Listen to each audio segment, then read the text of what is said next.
Good morning, good morning, everyone. Welcome to another episode of Spilling Tea. I'm your host, Tiffany Daniels, and a very not so stupid o'clock to one and all. We are going back to that horrible world known as the JRC. But before we get going, a few of the usual disclaimers, alright? Alright, cool. So, first off, you are going to find the link to this investigation that we are going over that was done in 1995 into the death of Linda Cornelison right there in the description box, alongside the other pertinent links to the Stop the Shop campaign, including Autistic Hoya's massive archive on the subject. Also included are the tin plates, folks. Sign your name, click on your senator.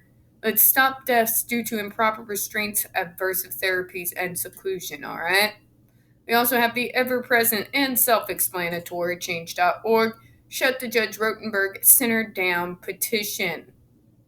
Now, folks, when we talk about the JRC, you're going to hear vivid descriptions of and catch clips or surveillance footage of peoples with disabilities being tortured and abused. If you have young children present, folks, please use your headphones, all right? Cool. It is 6:49 a.m. in the morning, which means it is a weekend, which means no, I am not awake yet. I have not had my second dose of caffeine. So, if I stumble over any of my words this morning, my apologies in advance, all right? And no, I'm not wearing makeup.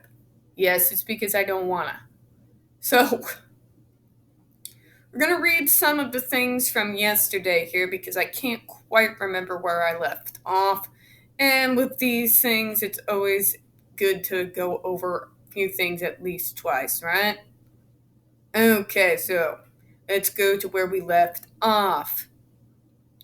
Both of the above phenomena, the lack of seriously dangerous behaviors and minimal, even aggravating effect of adversive consequences, was supported anecdotally from staff testimony as well. She would attempt to bite someone when they put her on the board. When Vi would become aggressive, it was never aggression by Vi without adversive. Vi was very low level, not intense, just in response to people coming at her. She would bite herself lightly or pick her fingers, but all the students have to do is do it once and it will be consequated. The parent would come in and have really no idea what's going on. He, PC2's the biggest manipulator I've met. Well, all of their administration are huge manipulators. And AH should take lessons. Or maybe not. She was happy, and she'd rock the music and dance. Her most major behaviors were pinching her inner thigh, picking her gums, or biting herself, but not severely, minor. She'd typically click her tongue or have hand play. I do that quite often, especially when I'm making a point. Consequent this JRC. I didn't see her as violent in general. The only behaviors I remembered she had was that she would clutch another student. She would try to steal someone else's food. Gee, I wonder why. Most of her behaviors were twitty little ones. She would grab people in a situation that was scary to her. Sometimes she would bite herself, but not enough to leave a mark, not to break the skin. I took her to Rocky Point on a ride. She grabbed me, not to hurt me. She was scared. She'd tap everything and pinch her inner thigh. She wasn't BRI material. She had hand play manipulation. She bite her hand, not hard. PC2 doesn't believe you can make allowances. You consequate. Vi would hoard things in her pockets or in her underwear. She would have to be checked before getting on the bus. If you took her behind the screen to check her, she knew. She knew she'd get into trouble for putting something in her underwear. It was time to check her. She'd grab you. She'd steal food, put things in her mouth. It was a fight to give Vi ammonia. She'd be in a panic and try to get away from you. It used to break my heart when she'd panic and grab me. She would mouth things, mouth to object. not swallow it. She'd headbang, not like other students, just shake her head. When she was scared, she would grab your shirt. She was very happy, aware of everyone around. If someone was going to get ammonia, she would get nervous and grab the person next to her. She was present, friendly, not aggressive or violent, only if she saw the ammonia. She would grab out of reaction, response to the aversive ammonia. Good to know at least one staff in there has so coherent common sense. So rare at this center, right? Meow. If she received an aversive, she was aggressive. She would grab you to stop you. The only time I saw her aggressive was when she got an aversive. We had to put her on the board to give her ammonia. There were cuffs on the feet and on the hands. She would be laying on the board. You would squat at the head, brace the head in between your knees, put the goggles on her, and from the top of the head squirt into each nostril. She would bring the front of her computer. She wasn't a runaway. The group she was in was slow, but was very mobile. She was paces ahead. She would walk fast. She would steal food and stick pennies in her pockets. Again, I wonder why. She'd put things in her mouth. The data collection and reporting system in use at BRI makes it difficult to determine what effect, if any, their treatment procedures had on Vi and other clients.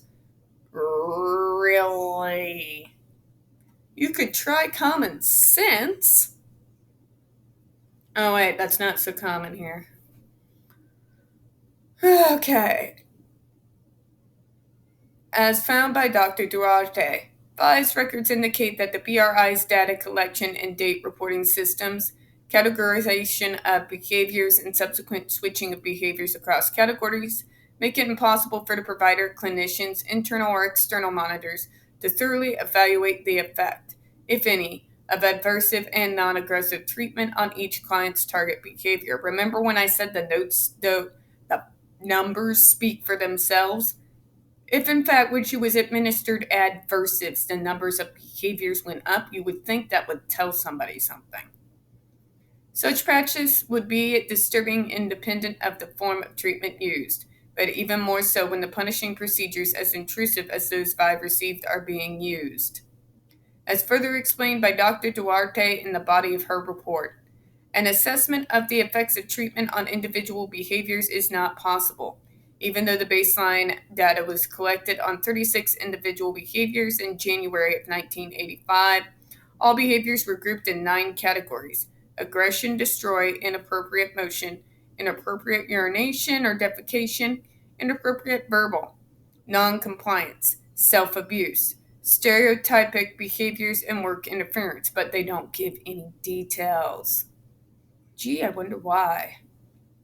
From the moment the behavioral categories were created, health dangerous behavior, it appears that the BRI ceased data collection of the frequency of each specific behavior and began to report totals for the set categories of behaviors. The problem with this practice is that it does not allow the identification of improvements or worsening of each behavioral component over time. Duh. I think they used it to broaden it so that they can just shock them from whatever the hell they want, and they can just point to, well, it's in this category, so. And y'all done punishing us disabled people for existing yet? The problem is aggravated by the fact that throughout the years, new behavioral categories were added. Some categories were renamed or dropped. New behaviors were identified and added to existing categories, or a new one was started, and the old or new behaviors were switched from one category to another for unspecified reasons. Such unsystematic changes make it impossible to determine which specific behavior was or was not being affected by treatment. BRI's failure to retain or provide documentation or testimony relevant to the investigation. BRI's denial of access to relevant documents. Who's surprised? On December 2nd, 1993, BRI agreed to make available to this investigator and consultant Wash all records pertaining to Vi and all personal records required by the investigator on a planned December 6, 1993 visit. When this investigator and consultant both arrived on December 6th, 2 cardboard boxes containing Vi's records were provided. This investigator and the consultant spent most of the day reviewing the material in the boxes. We then determined that not all of the records were provided, only those for 1984 to 1988. This was pointed out to the staff respective from BRI W25, who subsequently discovered that the 1990 records were in the possession of another BRI staff person. Those records were then provided and photocopied. After an additional material was received, it was determined that the relevant information was missing. Only a few documents were provided for 1990, a critical year in this investigation. Several verbal requests were made over a period of time to W25 for additional records. W25 stated she was having difficulty locating the records and eventually stated that the request should be made in writing. Really. The plot thickens. Thursday, on February the 2nd, 1994, this investigator sent a memorandum to the W25 with a 54-item list, attached as Appendix G. Several additional phone conversations ensued between W25, W23, also of BRI, and this investigator. Only 2 of the 54 documents were provided during the next 2 months. Then on April the 4th, 1994, now 4 months after the original request, BRI informed this investigator a new policy was in effect regarding copying documents, and further that the request again be put in writing. The new policy stated BRI wouldn't be now charging $20 per copy and would only copy less than 10 pages on site, providing the copy machine was available, staffing permits, and payment is made. All other requests for copies would be contracted with an outside agency and only be released after payment is made. You're going to have to pay us to get information. Yeah, above board, JRC.